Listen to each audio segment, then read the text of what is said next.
नमस्कार दोस्तों, आप सभी का हमारे नए एपिसोड में स्वागत है। अगर आपने पिछला एपिसोड अभी तक नहीं देखा है, तो इस एपिसोड को बेहतर तरीके से समझने के लिए पहले उसे जरूर देख लें। और अगर आपने पिछला एपिसोड देख लिया है, तो बिना किसी देरी के आज का एपिसोड शुरू करते हैं।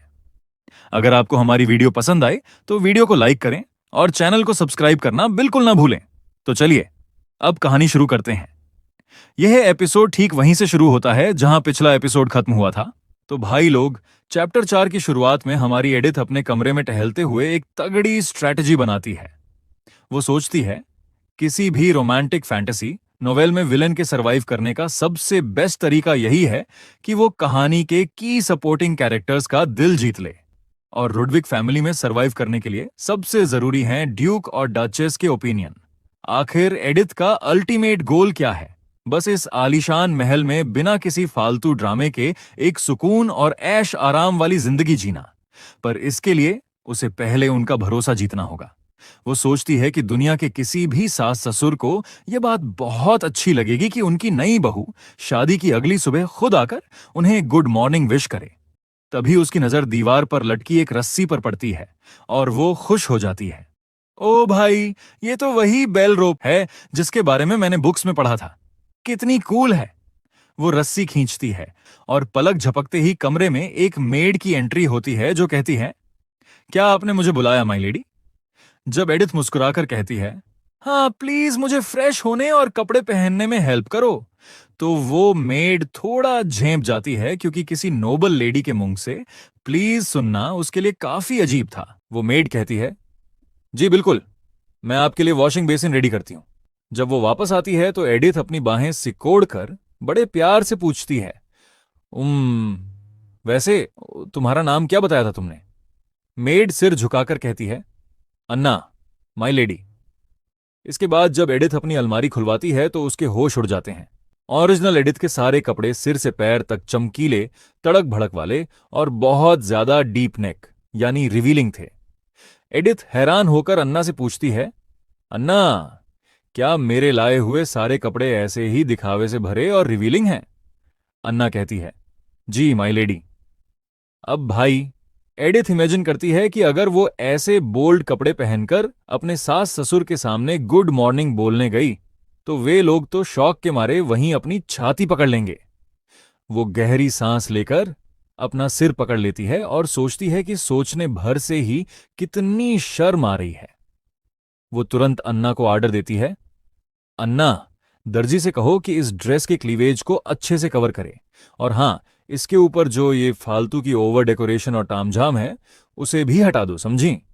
अन्ना कहती है, जी माय लेडी, और तुरंत काम पर लग जाती है। अन्ना को इतनी जल्दी काम पर जाते देख एडिथ सोचती है, वाह यार, ये मेड तो बहुत ओबेडेंट है। मुझे अपनी बात दोबारा कहनी भी नहीं पड़ी। उसे समझ आ जाता है कि उसके मायके यानी रीगेलहॉफ परिवार के नौकर ही अजीब और बदतमीजस थे। यहाँ के सर्वेंट्स तो बिल्कुल नॉर्मल और अच्छे हैं। वो अपनी बाकी ड्रेसेस को देखती है और सोचती है कि इन सब में भी थोड़ा बहुत चेंज करवाना पड़ेगा। तभी अचानक उसे कल रात की बात याद आती है। Oh shit! कल हमारी वेडिंग नाइट थी।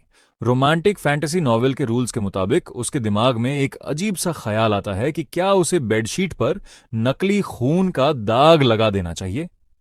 पर वो तुरंत अपना सिर झटकती है, टॉस, रहने दो भाई। अगर मैंने खुद से ऐसा कुछ ड्रामेबाज करने की कोशिश की तो वो खड़ूस किलियन और ज्यादा भड़क जाएगा। वैसे भी नॉवेल की कहानी के हिसाब से किलियन अपनी वर्जिनिटी सिर्फ और सिर्फ अपनी सच्ची मोहब्बत यानी राइज के लिए बचा कर रख रहा है।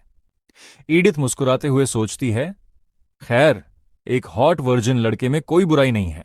पर भाई, ऑथर ने इस कहानी के सेकंड मेल लीड को भी वर्जिन बना रखा है। ये कुछ ज्यादा ही ओवरकिल नहीं हो गया? वो आगे सोचती है, वैसे कल रात वो अचानक मेरे कमरे में आया ही क्यों था? क्या सिर्फ मुझसे लड़ने के लिए? खैर, जो भी हो, मुझे उसका वो हैंडसम और गॉर्जियस चेहरा दोबारा देखने को मिल गया, तो ये तो मेरे लिए एक फायदे का ही सौदा है।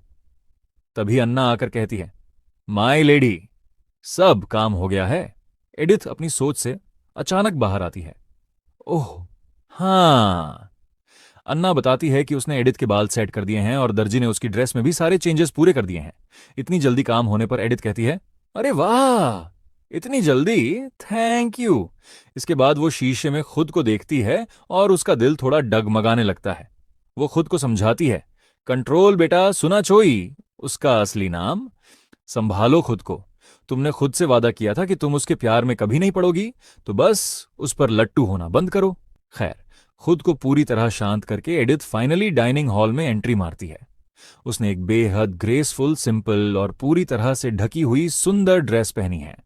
वो बहुत ही तमीज से सिर झुकाकर कहती है, गुड मॉर्निंग योर ग्रेसेस, जिसे देखकर वहां बैठे लोग हैरान रह जाते हैं कि क्या ये सच में वही रीगेलहोफ परिवार की बदतमीज लड़की है।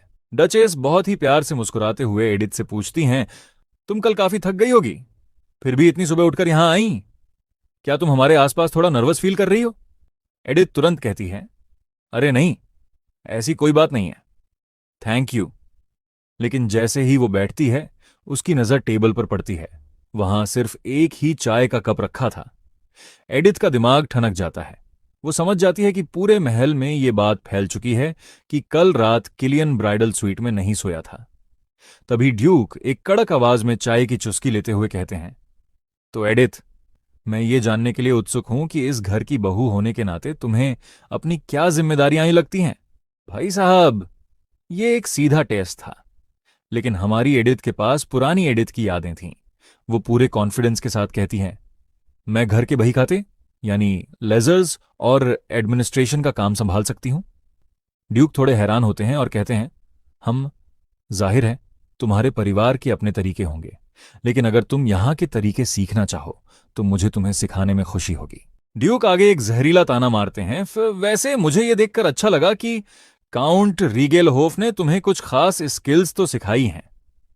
भाई साहब, ये सुनते ही एडिथ के पैरों तले जमीन खिसक जाती है, क्योंकि खास स्किल्स से ड्यूक का मतलब था जासूसी। एडिथ मन ही मन सोचती है, यार मुझे पता था कि ये लोग मुझे पसंद नहीं करते, पर ये तो खुलेआम मुझ पर जासूस होने का इल्जाम लगा रहे हैं।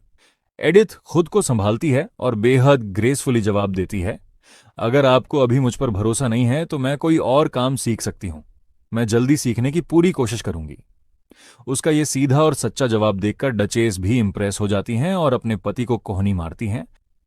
डचेस कहती हैं, मुझे खुशी है कि काउंट ने तुम्हें अच्छी सीख दी है, तो क्यों ना तुम 2 हफ्ते बाद से मेरे कामों में मेरी हेल्प करना शुरू करो।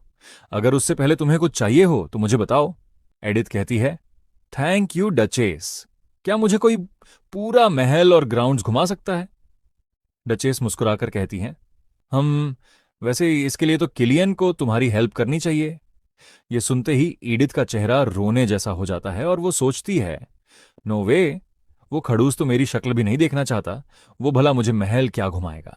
एडिथ की सिचुएशन देखकर डचेस तुरंत बात संभालती हैं और कहती हैं, खैर कोई बात नहीं, मैं तुम्हारे लिए किसी और को ढूंढ दूंगी। ब्रेकफास्ट खत्म करके एडिथ वहां से उठती है और कहती है, फिर मैं अब चलती हूं, बाय। जैसे ही वो दरवाजा खोलकर बाहर आती है, वो एक लंबी सांस लेती है। भाई साहब, अंदर का माहौल इतना भारी था कि वो मुश्किल से सांस ले पा रही थी। तभी अचानक उसे सामने से कोई टोकता है, क्या आप ठीक हैं? एडिथ चौंक जाती है, हाँ हाँ सॉरी, मैं बस थोड़ी नर्वस थी। सामने चश्मा पहने एक बेहद हैंडसम और ग्रेसफुल लड़का खड़ा था। एडिथ पूछती है, आप बैरन राइनोन फिल्च, बैरन राइनोन फिल्च है ना? वो लड़का हाँ में सिर हिलाता है। एडिथ मुस्कुराकर कहती है, मिस यू, आपसे मिलकर अच्छा लगा। दरअसल डचेस ने इसी बैरन को एडिथ को पूरा महल घुमाने की जिम्मेदारी दी थी, जो कि यहां के पूरे हाउस होल्ड एडमिनिस्ट्रेशन का हेड है। पर ट्विस्ट यह है दोस्तों कि अन्ना की तरह इस बैरन का नाम भी ओरिजिनल नॉवेल में कहीं नहीं था। चूंकि बैरन के बारे में नॉवेल में कुछ नहीं लिखा था, इसलिए एडिथ थोड़ी नर्वस हो जाती है। बैरन बड़े ही कोल्ड लुक के साथ पूछता है, तो क्या हम अभी से शुरुआत करें? उसकी बेरुखी देखकर एडिथ सोचती है, भाई, जो कैरेक्टर्स नॉवेल में नहीं थे, क्या वो सब इतने ही कड़क और ठंडे स्वभाव के हैं? लेकिन इससे एडिथ को यह भी रियलाइज होता है कि यह दुनिया अब सिर्फ एक बुक की कहानी नहीं, बल्कि उसकी असली रियलिटी है। खैर, बैरन कहता है कि उसके पास आज काफी काम है, इसलिए वे तुरंत महल का टूर शुरू करते हैं। वे तेजी से सीढ़ियां उतरते हैं। बैरन सबसे पहले उसे ज्वेलरी रूम दिखाता है, जहां पूरे परिवार के सबसे कीमती और नायाब गहने रखे हैं। वो कहता है, स्पेशल मौकों पर शायद आपको इनमें से कुछ पहनने को मिले। इसके बाद वे जाते हैं आर्मरी यानी हथियारों के कमरे में। बैरन बताता है कि यहाँ ड्यूक और उनके दोनों बेटे अक्सर आते हैं और यहाँ का हर एक हथियार दुनिया के सबसे बेस्ट कारीगरों ने बनाया है। महल की भव्यता और ये सब देखकर एडिथ दंग रह जाती है और उसके मुंह से बस एक ही शब्द निकलता है, इम्प्रेसिव, वाओ। बैरन राइनॉन उसे लेकर महल की लाइब्रेरी में आता है और बताता है, यहाँ कई रेयर बुक्स रखी हुई हैं। लाइब्रेरी इतनी विशाल और सुंदर है कि एडिथ पूछती है, क्या मैं यहाँ कभी भी आकर पढ़ सकती हूँ या मुझे इसके लिए परमिशन लेनी होगी? बैरन कहता है, आप ड्यूक की फैमिली की मेंबर हैं तो आप यहाँ किसी भी समय आ सकती हैं। और यही बात सिस्टिन हॉल पर भी लागू होती है, जहां हर महीने नई आर्टवर्क डिस्प्ले की जाती है। यह सुनकर एडिथ के चेहरे पर एक बड़ी सी मुस्कान आ जाती है। वाह, कितना वंडरफुल है। वो अपनी पिछली लाइफ को याद करके सोचती है कि पुराने जन्म में तो वो लोकल आर्ट गैलरी का टिकट तक अफोर्ड नहीं कर सकती थी, और आज देखो, उसके खुद के घर के अंदर ही इतनी बड़ी आर्ट गैलरी है। तभी वे दोनों टहलते हुए सिस्टिन हॉल में एंट्री मारते हैं। वहां की दीवारों पर लगी कमाल की पेंटिंग्स और आलीशान हॉल को देखकर एडिथ की आंखें खुली की खुली रह जाती हैं और वो हैरान होकर कहती हैं, ओह माय गॉड। तभी बैरन कहता है, चूंकि महल के ग्राउंड्स बहुत बड़े हैं और इन्हें एक दिन में कवर करना मुश्किल है, इसलिए आज का टूर हम यहीं खत्म करते हैं। एडिथ हाथ जोड़कर मुस्कुराते हुए कहती है, थैंक यू सो मच राइनोन। मैं इतने शानदार घर में रहने के लिए बहुत एक्साइटेड हूं। आप इतने अच्छे से बातें समझाते हैं कि मुझे तो टाइम का पता ही नहीं चला। एडिथ की इतनी प्यारी बातें सुनकर बैरन का वो कड़क चेहरा थोड़ा बदलता है और वो उसकी तरफ एक अजीब सी गहरी नजर से देखता है। वो अपनी आंखें थोड़ी झुकाकर कहता है, मैं तो बस अपनी ड्यूटी कर रहा था। अगर आपके पास कल के बाद टाइम हो तो हम बाकी का टूर तब पूरा करेंगे। एडिथ खुशी खुशी कहती है, ठीक है राइनोन। इसके बाद वे वापस लौटने लगते हैं। तभी बैरन रास्ते में रुक कर कहता है, वैसे मुझे आपको वापस जाते समय इस जगह के बारे में भी बता देना चाहिए। हम अभी ग्रैंड गेजीबो पर हैं। एडिथ दोहराती है, ग्रैंड गजेबो?